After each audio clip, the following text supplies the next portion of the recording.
This is part two or part three of my tutorial for my game system, Interstellar Frontiers or Stellar Frontiers, depending on how the working title works out, or some title yet to be known. This section on the previous one has our ships. First, our ships began exploring the surrounding region, looking for suitable planets to settle. One of our scout ships, or mining ships, encountered an Imperial warship.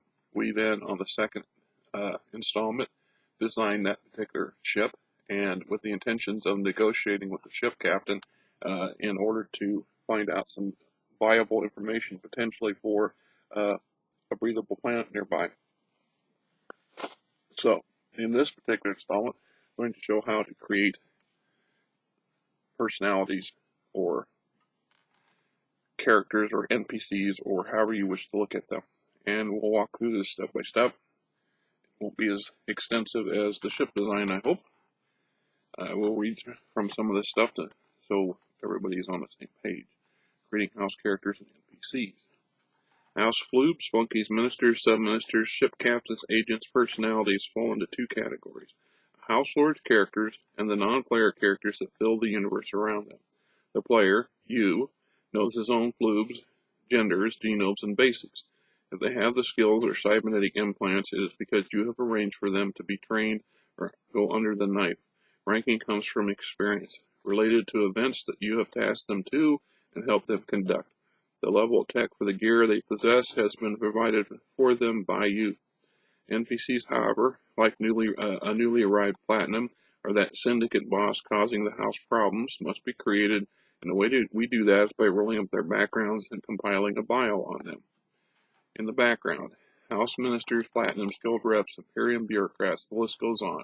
Before negotiations, investigations, and even some combat can take place, you'll need to know about the thingy stats and capabilities. The following list is the most common things you need to know about any thingy you operate or encounter. Gender, genome, name, ranking, skills, standard of living, technical specialty, body points, title or profession, wetware, gear tech level, and size and weight. Starting with gender. What is a floob's gender? It might not be as simple as male or female with alien physiology, advanced medical sciences, and gene splicing. It is only the beginning. Aside from the traditional roles of mixed gender, the third mixed gender, i.e. she or he, has long been accepted as a human gender in civil space. Unlike ancient times when medical practitioners called genetic aberrations, medical advances have embraced the genealogical variety that nature has created and has striven to improve the natural process. Genetically enhanced genders based upon male, female, she, and alien or unknown are things who, before birth, were tweaked in order to improve their genetic DNA or after birth to change the existing DNA into something more suited to that person. The following are a few, but by no means all-inclusive genetic enhancements that are commonplace adjustments done to the human DNA prior to conception. Superior intelligence, heightened reflexes, heightened physique, diminished physique, enhanced charisma and beauty. Radical modifications such as giving the genome the ability to breathe underwater or in toxic non-breathable atmospheres, or giving them the pigmentation that alters with their environments, or the additional animal or alien DNA for a truly exotic human adaptation. Players' notes. Such genetic enhancements must be pre-planned before a thingy's birth.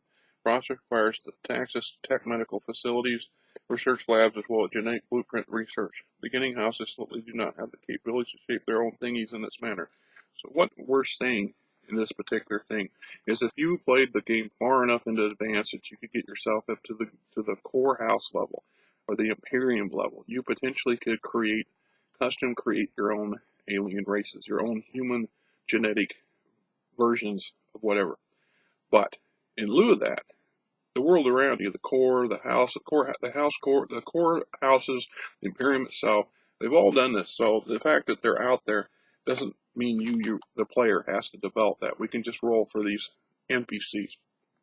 Ideally, when you establish your house, you'll either choose from a list of pre-existing genomes, and I'll show some of those to you here in a little bit, or you'll custom create one from before you establish your colony, because at that point, your entire colony, original colonists, should all be of the same type. So if you're going to settle a human house, they should all be human. If you're going to settle a ferret-based human genome, then they should all be the same. Afterwards, additional settlers come, additional groups come, independents come. Those would be rolled individually, potentially, to give you a collage or a variety of citizens within your house. So we're not worried about that particular thing at this particular point. But what you do want to know is this particular person's random gender. So I'm going to roll a percentile, which is pretty much everything in this game. I've got 54. 54 makes this particular gender a female. So originally I'd set out to pre-make them, and I realized I shouldn't do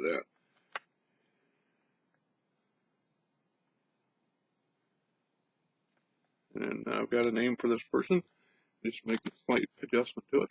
So now I know it's a female. She is a female.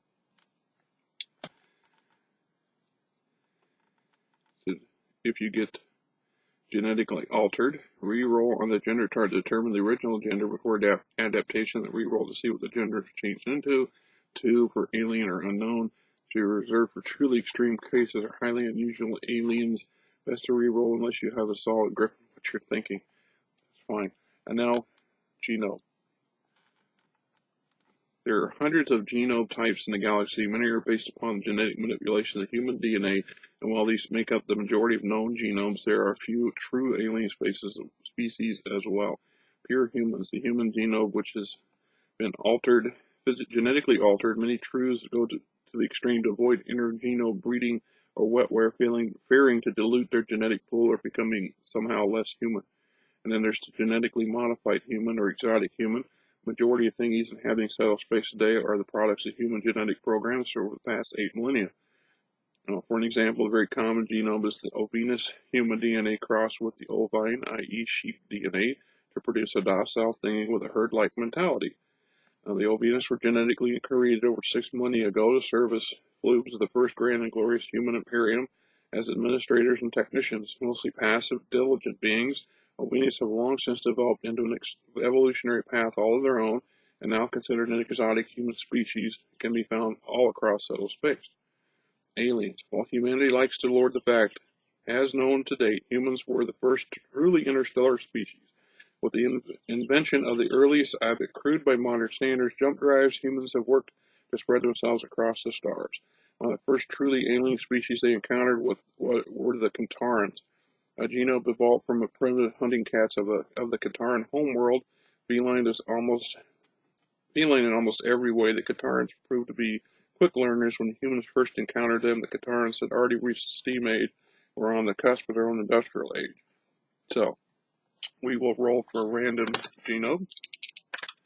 In this case, it's 23. It's pure blood human. So good with that.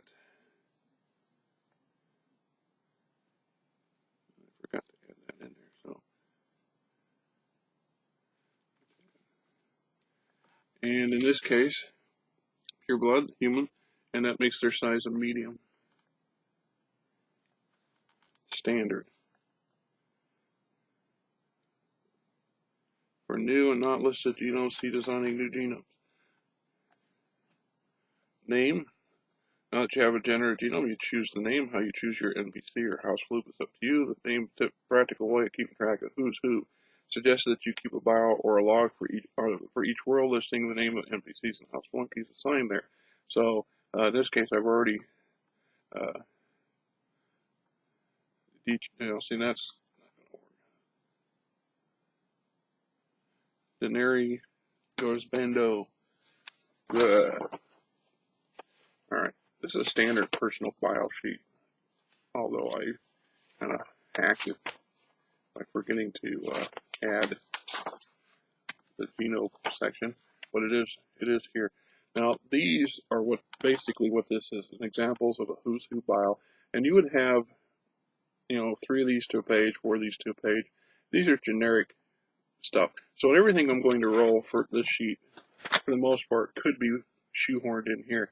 But a lot of times we're going to come up with NPCs or house flunkies that we don't really need a whole slew of information on. We just need to keep basic stuff, and that's what these sheets are for. When you're looking for more detailed stuff, probably better to use a more advanced sheet. Unfortunately, you can accumulate quite a few of these things, which is one of the reasons why I advocate, whenever possible, reusing characters, NPCs, as often as possible, so you don't end up with hundreds and hundreds and hundreds of these things. But it seems overwhelming at the moment. It isn't, because you work at these in installments. You come across a few here and there. Over time, it adds up. And then later you go back and you renegotiate with them, or you interact with them on a regular basis or semi-regular basis as necessary. So in this case, I've already picked the name. I'll go on to ranking. Personalities: house lords, ministers, flunkies, agents, ship captains, combat engineers, officers, all learn experience as they progress. We call this ranking. Ranking can be earned through the combat, negotiations, interrogations, investigations.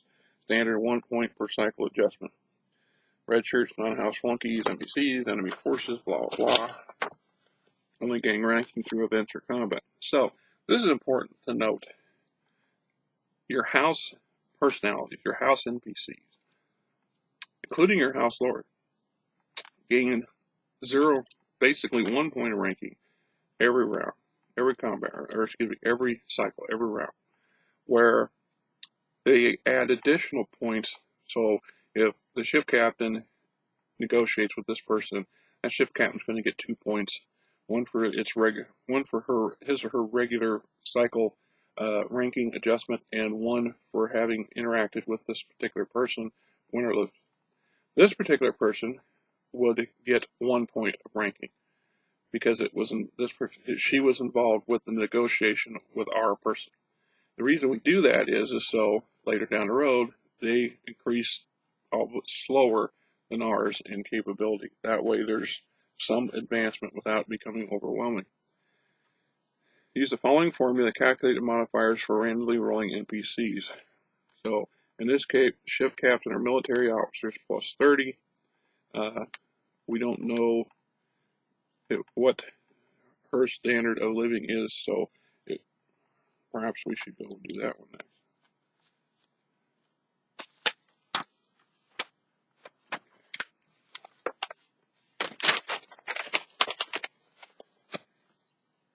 Standard of living. How one dresses, lives, and appearance of wealth has its effects on how others react and interact with the thingy. During negotiations, this plays out as modifiers meant to show one's status. A minister whose status is high quality is always going to be less influential than a megacrat, but still grants him status and advantages over those of a lesser standard of living. Certain house-only bills, such as the RAT, or the Regional Administration Tower, increases standards of living by advancing them to platinum status over time, and some ministers, blah, blah, blah, blah, making a roll. So, in this case, modifiers: house lords, noble modifier, and in our case, it's a negative 50, because we're a squire. And this is a ship captain, so it's a plus 30. So plus 30 minus 50 makes it a negative 20 on a roll. And this particular person is not a guild rep, platinum, or technocrat, so does not gain an additional modifier. So we're going to roll this.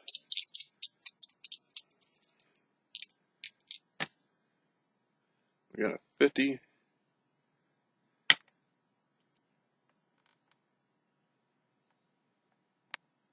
Minus 20 would be 30. So we have moderate quality. Moderate. Which gives me a negative 5 in negotiations. And negative 25 for searches. Which is something completely unrelated. Just so we understand what that means. The moderate quality, often called the working poor, the accommodations are very basic, sparing only modest confidence. Eating out is usually at chain fast food places and lower in restaurants. Most workers on IFR 1 and lower worlds fall under this classification. Tech 1 gear is the norm, with a mixture of Tech 0 and a few used Tech 2 items tossed in. Pay is the standard, 0.005 credits per 1,000 population per cycle. Irony about 5 Caesars a day, or 50 per cycle. Searches and attitude modifiers are still low as these foods are a lower class, with few having aspirations of middle class. So this particular captain is not a well-paid captain, which makes sense to some degree because this particular captain is going to be fairly low in ranking as well, because our house standard is going to put it that way. We don't want somebody with a much higher set of modifiers to be negotiating with at this point, because our house would be almost impossible to get anything accomplished. That's why those modifiers are there. So in this case, going back to the ranking, we know it's a ship captain. House modifier is negative 50. Plus 30 makes it negative 20. And since it's a medium, it doesn't have a modifier at all. It'd be 0. So we're back to that negative 20 thing. We got 71 minus 20 is 51. So we got tried, which is pretty much where we want this person to be. Tried. And our base is going to be 101 to 200. So what I will do is I will take this, I will roll this again. It says 82. So 101 plus 82 is 183. So theoretically, this particular captain's only 17 points away from being green in ranking. So our attitude modifiers.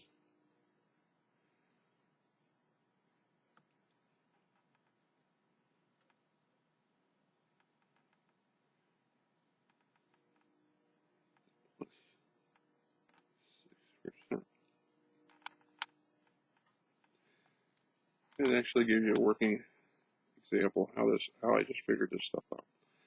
It goes on about how you earn ranking. Examples of earned ranking points. And we want skills. Okay. With the help of skilled instructors, it's possible for a house to improve the fluids and units through skills. Skills add bonus modifiers under certain conditions or situations to training technicians, agents, etc. First determine if the NPC has skills for making yes, no, or maybe roll. Be sure to add the house's noble status modifier with chance below. Alright, so I should have put more of those, or one of those more convenient, because when I say yes, no, or maybe, kind of confuses some people until they get it. And I'm not going to apologize for that, because I've read plenty of game rules that are confusing until you get it. It's just I should have had another one of these charts in this section. There's my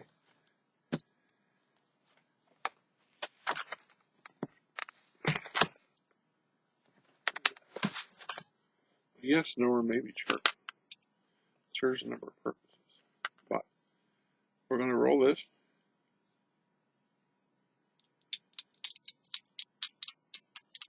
And remember what we're asking for. Does this particular person have any skills? I have a 12. No. So this captain has no notable skills. That's not to say the captain has no knowledge of things. It's just there's a limited number of specialty skills per se. And there's some here that you can make an argument if you choose that would make sense. In this case, melee combat or maybe survival. One of these types of survival, or small unit tactics. But it's not necessarily thing. In this case, tried would have been a negative 15, and I rolled a 12 anyway, so 12 minus 15 would have been automatically 1 at the most, and I would have not, even if I had succeeded, it would only had 1 skill off here, so we're not going to worry about it. We've already established standard of living.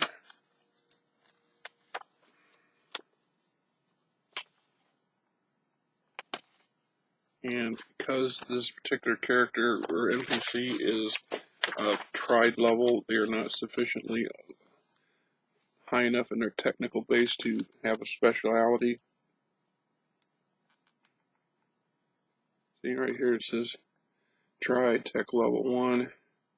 Chance for it being a specialty, none. In order for a flunky or personality to qualify for a tech specialty, must have to be a regular ranking or better. Any specialty takes 5 cycles of course training as proper educational build or training dojo during the creation of blah blah blah. Now, basically what that means is we're going to give them a title, and that title is like a form of skill set. It's a skill set box, if you will. So if this particular person, if we rolled randomly for communications, then we go look at the tech specialties for communications tech, and in fact we'll do that right now, and so we can figure out, just what extra bells and whistles this particular person picked up. All right, so if this person was significantly high enough level, and it had to be tech level 3 to be a comm tech, a specialist able to tease the best results out of any communication systems. They form the backbone of any house or guild's communications network. So a level 3, the beginning tech level, replaces the need for 2 level 2 techs whenever they are assigned. We'll get to that at some point. That stuff's actually important. Improves comm stats and other communications gear reliability by 10%. So in theory, if this ship had this officer has comm tech skills, she would be able to increase her reliability for communications by 10%.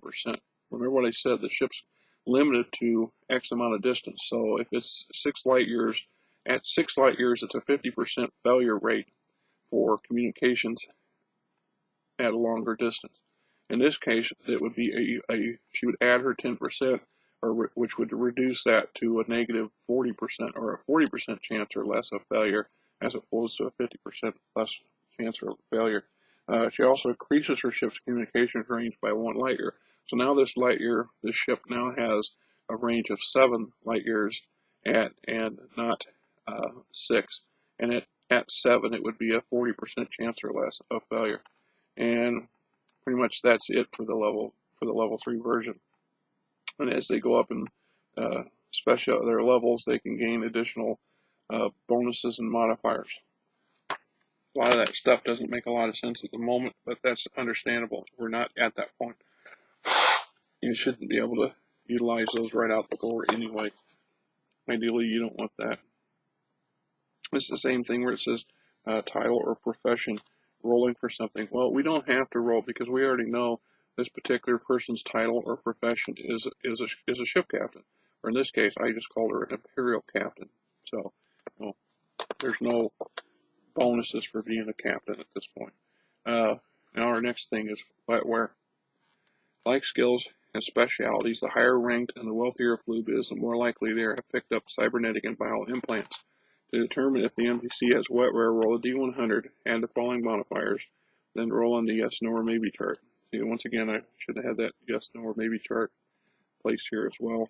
So, House Lord status modifier. In this case, we're going to have a, negative 50. And they are tried, negative 30.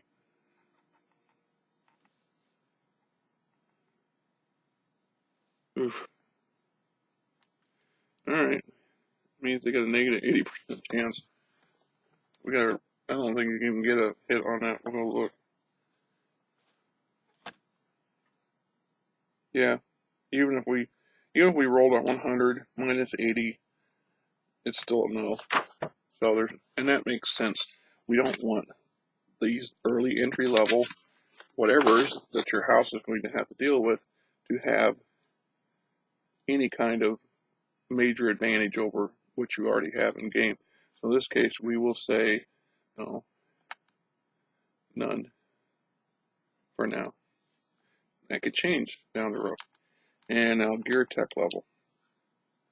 When rolling for a general level of gear, take into account the floob standard of living. While it's possible for a diamond quality person to choose to be carrying lower tech weapons, it is unlikely, or gear is unlikely a lower moderate quality floob will have any gear higher than Tech 2. Each standard of living entry gives the the average level of the tech one should encounter. There's some exceptions to that. I'll give you, however, there are exceptions. A Joy Toy or a goon in the employ of a platinum or smuggler chief might have been gifted or provided with better gear in order to do their job better. You, the House Lord, might equip some of your lower tech people with better items because you got your hands on them. So if you purchase some Tech 4 weapon systems, you might choose to, take your personal bodyguard and give them the better weapon systems to help protect you, as an example. Correct? All right. There's a number of references of adding gear to that effect of the specific attitude modifiers. Generally, these are high-end luxury items that are directly or indirectly influenced or enhancing a specific attitude. Typically, this gear would be considered tech level 3 or higher and expensive for purposes of the general gear carried by an NPC. Blah, blah, determine NPC, roll D100. Now, in our case, once again, the modifier is House Lord, plus moderate cause -30. So, 80 or less. Which this would automatically just say Tech 0. And I'm going to amend this to Tech 1 because this is an Imperium captain on an Imperium ship. So there's not unreasonable for them to be carrying Tech 1 stuff, personal stuff, right? So I have no issue with adding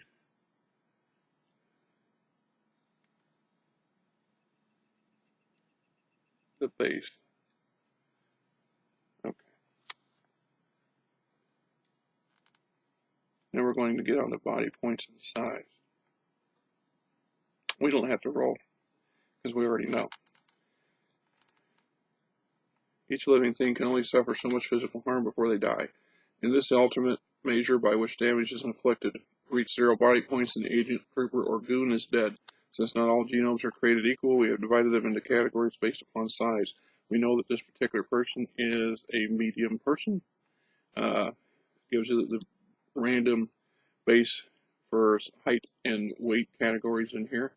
And somewhere in here I actually have a chart on rolling those randomly.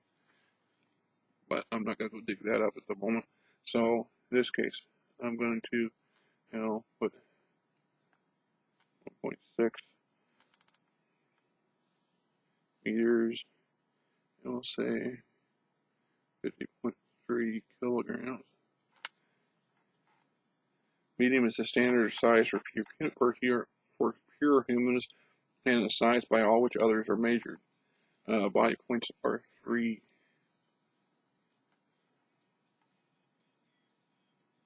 And we have no damage reduction, no armor, and no stealth capabilities. The humans don't have this, don't have genetically incorporated stuff to give them advantages. They would use technology, which we then would acquire and then adapt to this. So basically our damage reduction, our armor class, and our stealth capability. Our body points are 3. Technically it's 3.0 or 30 depending on how you look at it. A ballistic pistol might only do 0.1 damage per shot. If you're going to do, or 1 point of damage per shot, depending on what it is, you may not take a lethal hit on the first shot, but on a third one, you get shot 3 times, you're dead. You better get out of there or put the other person down. Then there's the shock value, because in combat we have a hit location, which gives you the advantage of doing catastrophic damage, which can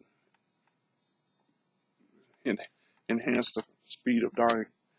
Stacking body points, it goes on about something we don't care about at the moment.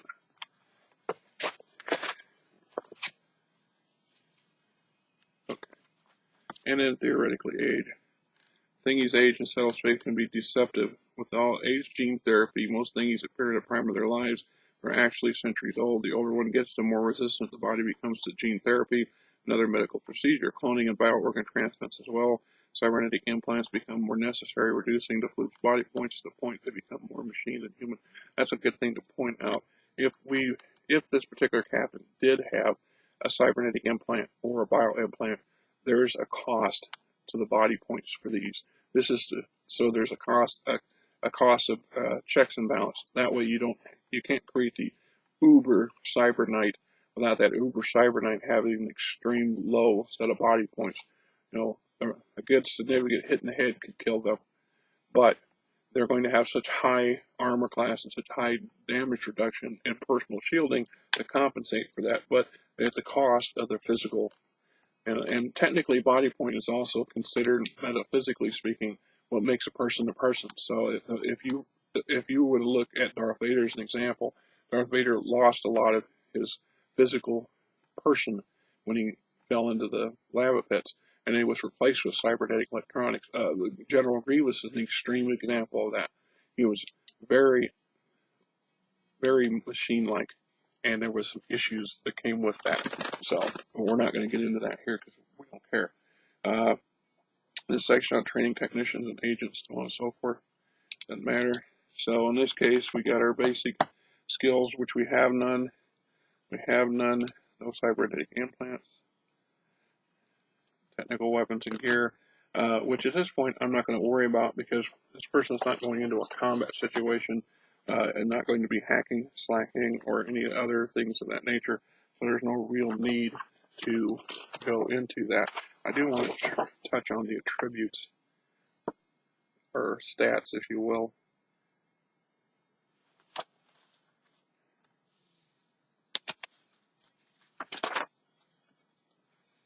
Finally.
Because my ranking is tried, it's +6. All my basics are +6 at the moment because I don't have any modifiers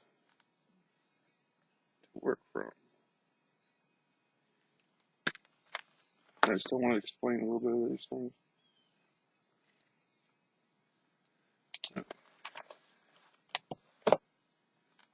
Attributes. Each character NPC in the game has 6 attributes. Cat, Bat, Rat, and Sap. These represent combat skills, physical abilities, mental abilities, intelligence, responses against threats, self-confidence, and ability to manipulate or talk their way through a problem. An attribute is applied to the appropriate situation and event, helps resolve said event, whether it is combat, negotiation, or resisting the effects of a venomous bite. Attributes to the base modifiers by which we try to resolve or overcome a problem being represented. Each attribute applies to a specific situation or actions. They can never be stacked with another attribute, nor can the characters or NPC pool attributes. Attributes can be increased to the standard of living, gear, wetware modifiers, and skills, and also affected by the ranking level of the flute. The seduction attribute, their stat, is diplomacy, negotiation, social interplay between thingies is conducted with seduction. Sat is a measurement of thingies' charisma, likability, seeming trustworthiness, and social grace. Goes into more detail on it. And this is a stat result chart. Mental attribute, or MAT, or remove. Flub is conducting an event that requires a careful thought or follow through, searches, investigations, other similar events. MAT checks can also be used when attempting to operate something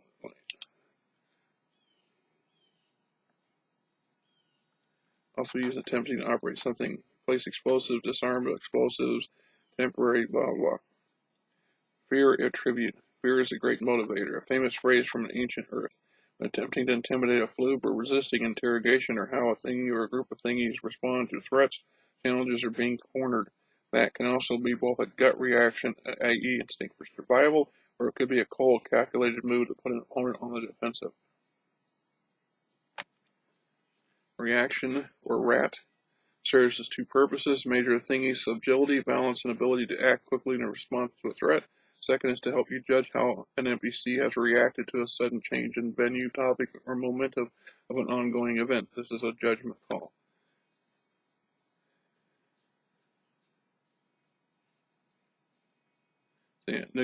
As an example, you notice a trend in roles showing that a caliph is becoming less inclined to negotiate with a house minister, so you change the topic by asking the opponent if he would like to postpone the negotiation and take a drive in the country.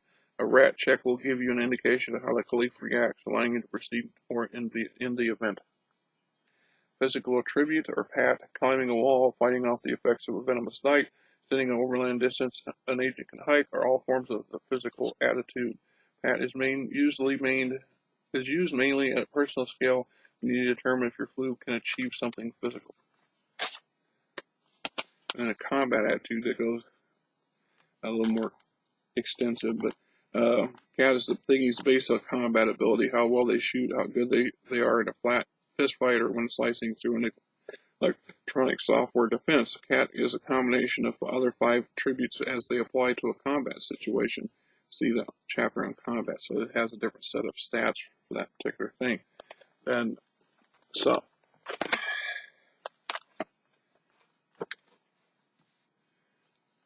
the base concept in these things is your attributes are modified heavily. They don't represent necessarily your physique or your genetic design, although I guess that's not true. Because our human is a medium and he is a base, or she is a base human, there are no modifiers for this particular situation. If this person was a larger genome, they might gain an additional modifier in 1 or 2 of these, or they also might gain temporary modifiers for something. So a bigger genome might have a +2 modifier to their fear attitude or their fat, because in certain situations. So if they're trying to be intimidating, they would get a +8 in this case instead of a +6. Obviously, as the ranking increases, this also goes up. So the more experienced a person is, the more capable they are in these situations. Then there are the wetware modifiers. There's a lot of stuff here that's going to affect these individually. It's just like in the skills. There's a number of skills that can increase modifiers in these things, whether it's fixed modifier or a temporary modifier, varies. And then there's gear. So in the case of certain items can affect these abilities. So if my cat base is 6, if I want to shoot somebody, I'm going to roll a +6 with any any additional modifiers applied based off of the terrain or the environment or what have you. But if I have a pistol that has a +1 attack modifier, a +1 cat, I would then get a +7 using that pistol, as an example. So that's the basics of how the attributes work. And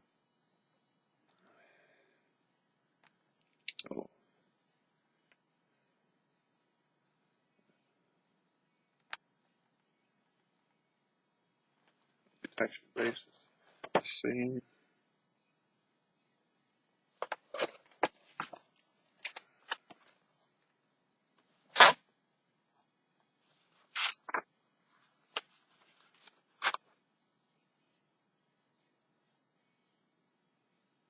Don't worry about the rest of that. Okay. I promise I wasn't going to run this on too long, so I want to touch on a couple different things. Like I said, we have science specialists. So ideally, if you're hoping to raise the capabilities of some of your NPCs, of your house NPCs, you're going to apply the rules on education and advancements. So if I can get one of my ministers to be a level 4 senior minister, I'm getting advantages here. Now, in this case, it replaces the need for 2 level 3 techs whenever they are assigned. Sub-ministers, ministers, agents, platinums, other flus gain a +2 modifier for mat and sat skills. So remember what I said. So in this case, this particular captain was to get high enough in ranking and gained education enough to earn a tech specialty in administration, then we would add, modify this sheet.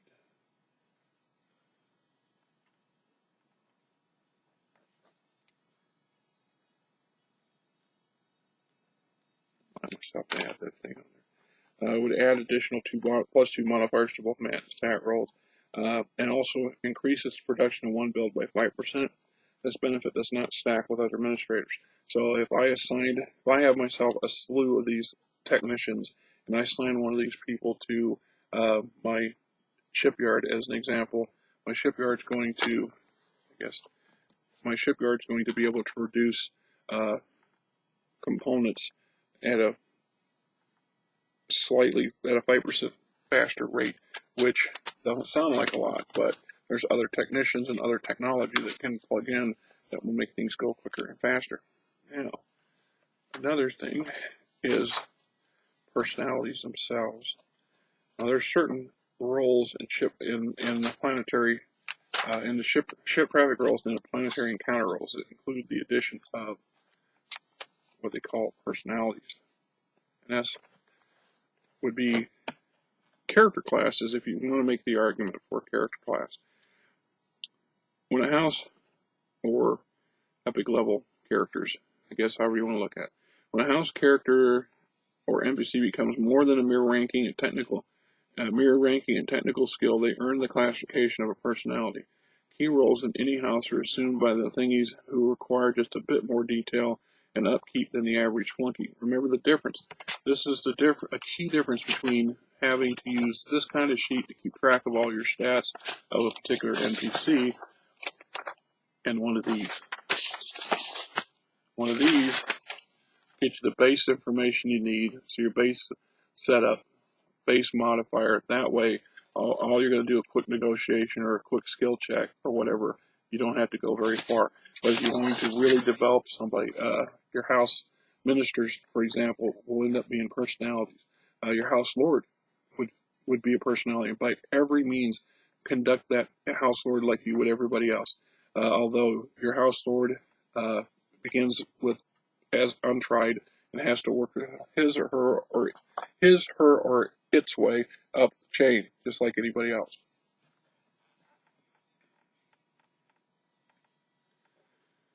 Anyway, they're homegrown, and from the inside of your house, the rest are outworlders that become keystones around which the house lords and allies and foes develop. Besides one you create yourself, the game provides some randomly generated personalities. Quite a few of these are given on the list, but it's hardly comprehensive. These are only examples of what's available. Potentially later down the road, we could add additional ones, or if your house develops, you may choose to create some of your own. I mean, you have a particular thing you want your own version of a rogue or something, I suppose you could custom make your own. And I'm not going to say one way or another, but we will look at an example. In a couple event roles, a former house minister approaches your house lord through a ship traffic role or an event role looking for a job. So this would be the personality stat we would build that person off of. Perhaps accused of wrongfully of corruption, he parted ways from his former lord, has traveled halfway across the galaxy in search of a new home. Having heard of an opening in your region, he left the trade world where he had been searching for work in hopes of convincing the house lord to take him on. It gives us a basic role for ranking. Minimum is going to be regular. Standard of living is going to be platinum, which means you're going to pay him in that category. The skills his skills already include seduction, diplomacy, observation, interrogation, tech level specialist, tech 3 administration specialist. He's got tech 3 or greater gear. He has wetware. He has 3 items at tech 4 or greater. His age is +40 modifier on the age chart. and specially owns his own star yacht based off of a Class 1 hull, has a devoted and well-equipped security squad of bodyguards, also maintains relationships with numerous guild and imperial contacts. So there's my template for this particular character. Now, my template for my platinum. Every house lord, as part of your colony package, includes 6 platinums. These platinums were the ones who helped sponsor partly sponsor the colonial effort. So they're going to be like your industrial platinum and your storage warehouse platinum, or your agri platinum, or whatever. And this is the bio plate by which we use to create one of these things. Keeping in mind that it's plausible that they're going to be a little better tried than the house is, because they're older, they're more established. Something that go on. And I've got, so as an example, we'll run down the list of these things. I'm not going to read them all to you because it's just forever. Former naval admiral, researcher, weapons master, former house minister, platinum, titleless noble, imperial professor, megastar, retired syndicate boss, reformed pirate captain or privateer, ex-guild security general. This is actually a joy toy. Think of a courtesan or a geisha. Executive assistant, professional defender, samurai, street samurai, knight or ronin knight, cult prior, prince sensei, shadow knight or saddle agent, bounty hunter, caliph, smuggler chief, a burgess, ask me how to pronounce that word. I know what it means, I just can't pronounce it. And then we could talk about section on homegrown personalities, how to create them, and how it really works. I think this one might be interesting to run down just a hair. Homegrown personalities. A young flute graduates from the local basic, the B-Pen, which is the basic public education network, and moves on to take some classes at the planet's technical trade school. By the time she graduates, she has earned a general technical rating of level 2. A friend mentions that the Ministry of Health and Sciences is hiring again.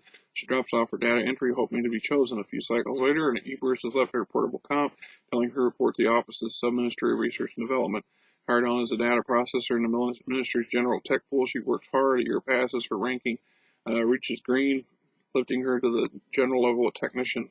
She is then assigned to a personal assistant position for a ministry researcher. Due to the nature of the work, she will then be asked to do R&D sub-ministry the R&D sub-ministry offers to send her to a special school to take 2 courses, one in observation and another in diplomacy. Both courses take nearly 10 cycles. She excels, earning ranking points that push her up to level 3 status of general technician.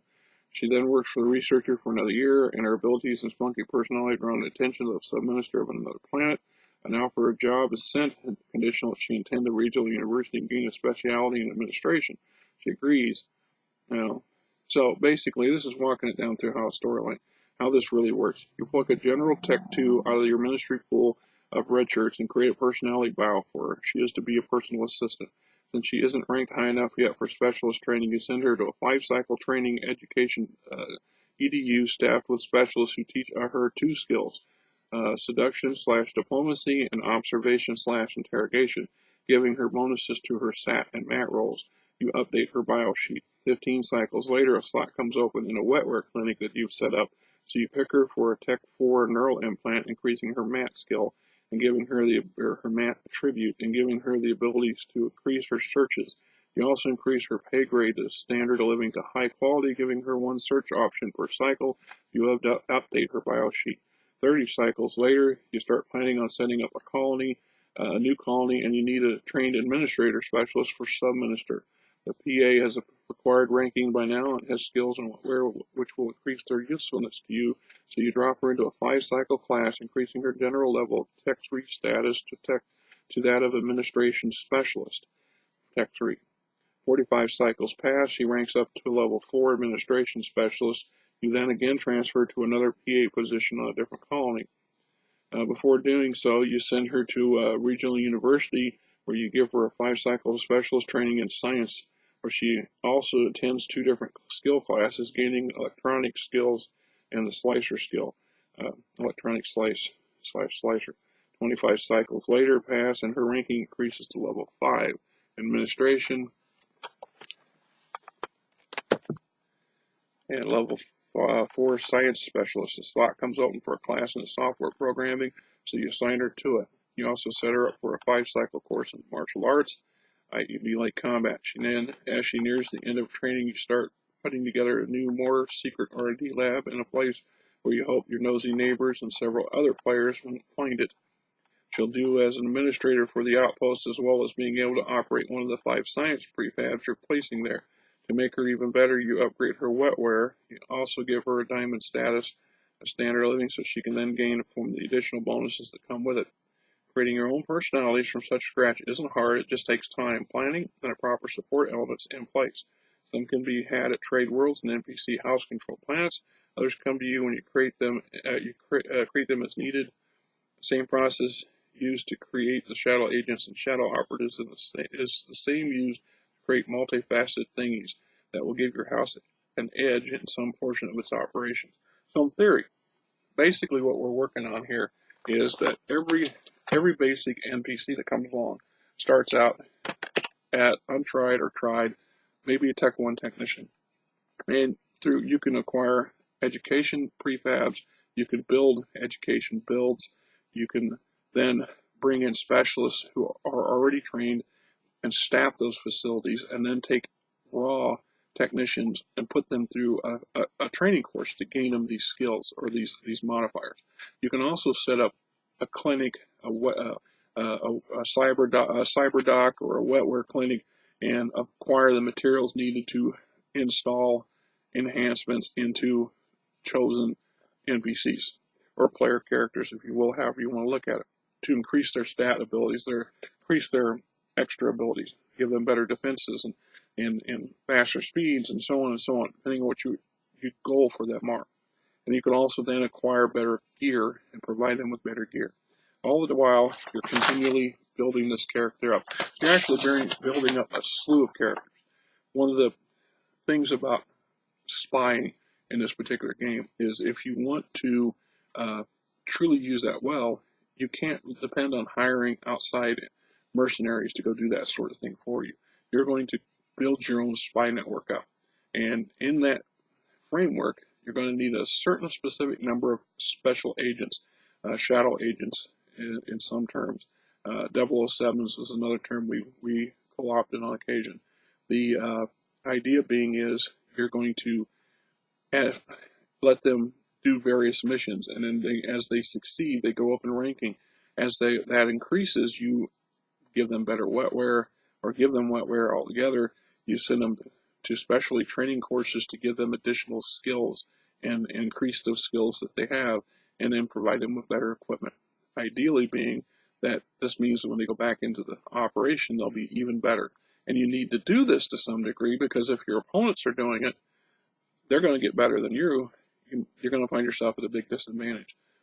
2, everybody ranks up. Your house lord will grow and increase in status, and when that happens, bigger and nastier foes can be available to play against, which means your internal stuff should have some kind of edge. And this is just one small facet.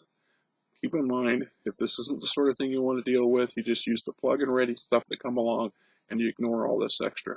It's a matter of personal taste and how much you want to invest in your house and in your game, because you're playing this game for yourself, for your entertainment purposes. And if you're playing it and playing off of somebody else's house, and you're working and you got somebody mediating, you still want to be building things up.